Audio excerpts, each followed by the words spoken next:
When the Pilgrims landed at Plymouth Rock, America possessed the mightiest and most varied forest stand on the surface of the earth. It was so vast in extent that no one ever stopped to think it could be exhausted. But forests are vulnerable unless well managed. In the early days, our forests were blindly attacked.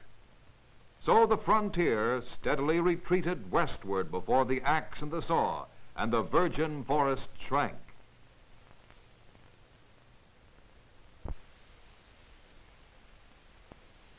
Forests are also vulnerable to fire. Each year, fires burn an area larger than the combined states of Delaware and Rhode Island. And the forest is vulnerable to insect pests, which contribute a vast share to its demolition. Until recently, no one ever thought of timber as a crop to be harvested at regular intervals and cared for at all times. We cut our forests, exposed them to fire, and allowed them to be ravaged by pests without thought for the future.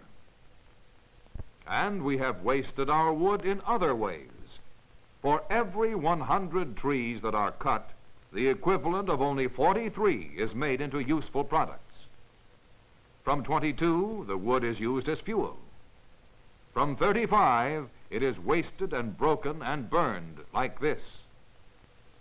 Or the poorer logs left to rot because they cost too much to salvage. In 1909, our forest resources of saw timber were approximately 3,000 billion board feet. By 1945, in the face of sharply increasing demand, they had shrunk to an estimated 1,600 billion board feet and of poorer quality, for much of the best timber had been cut. Today we are still cutting 3 trees of saw timber size for every 2 that grow.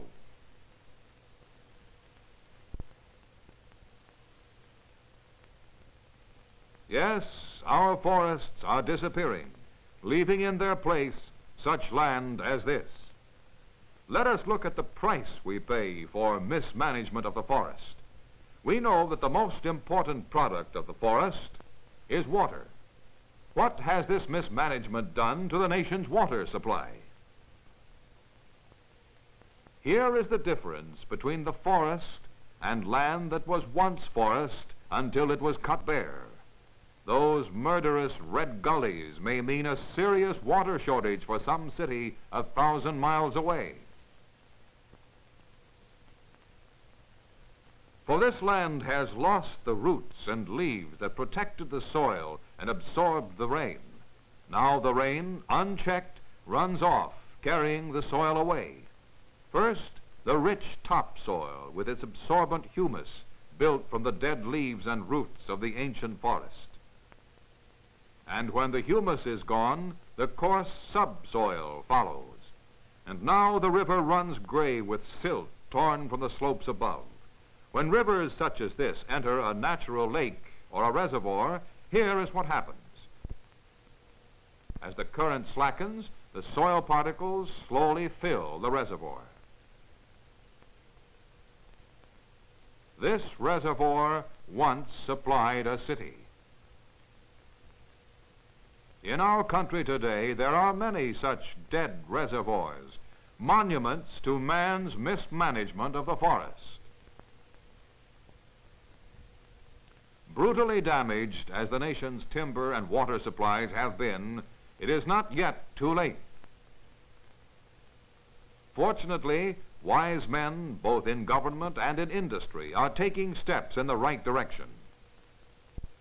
The intelligent forester always makes provision for the future. For example, he may cut his forest in sections, leaving around each open space a good stand of trees to scatter seed and keep the ground moist. When the seedlings are well started, another section may be cut. Thus, each area will renew itself, and so the forest will produce a steady flow of timber. As the young trees grow, they should be spaced close together, forcing each tree to put its strength into its topmost shoot, reaching upward for the sunlight so the trunk will grow tall and straight. As the young trees grow taller, the forest may be thinned. Trees like this that are bent and defective removed, giving the young and perfect trees the moisture and light and space to grow many times faster. The difference between a forest that has been properly managed and one that has been ignorantly cut is the difference between life and death. In harvesting and milling the timber crop, much waste may be avoided by building pulp mills or factories near the forest sawmills and by finding better ways to use the wood. For example, here is a city completely dependent on the forest. Here, the wise management of one logging company seeks the best use of every forest product. In this city, a single factory gets enough wood scraps from the sawmills to produce thousands of feet of building board each day from wood that would ordinarily be wasted. But these good practices of cutting, replanting, and reclaiming waste are all too rare today. Why? Government studies show that the forests are divided like this. U.S. national forests, 65 million acres. Managed well, 80%. Fair, 19%. Badly, 1%. Pulp companies, 14.5 million acres. Managed well, 33%. Fair, 49%. Badly, 18%. Lumber companies, 34.5 million acres.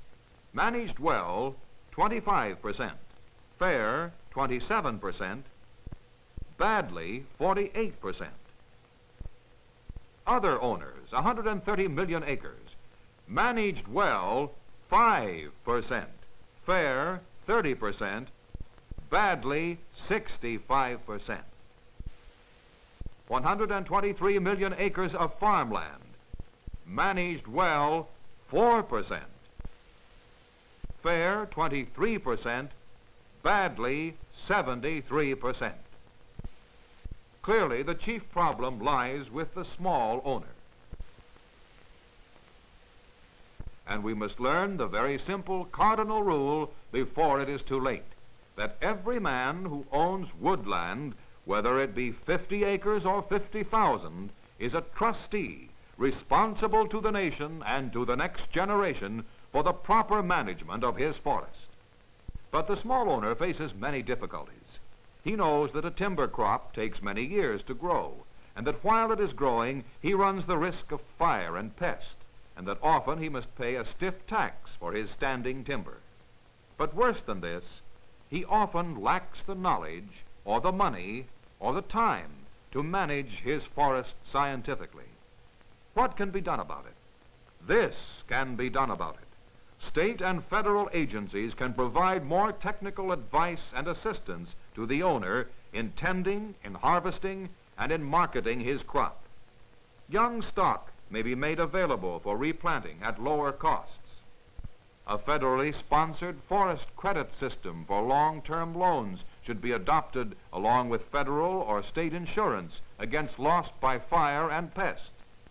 Fire protection can be increased and all phases of forest research strengthened and expanded.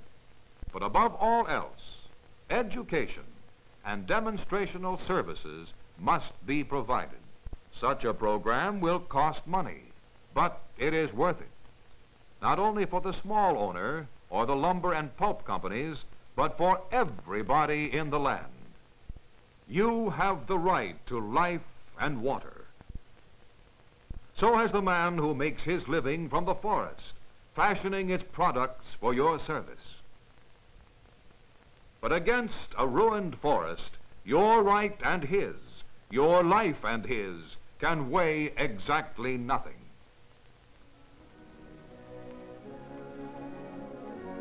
For the nation's timber, the nation's water, and the nation's strength depend upon your living forest.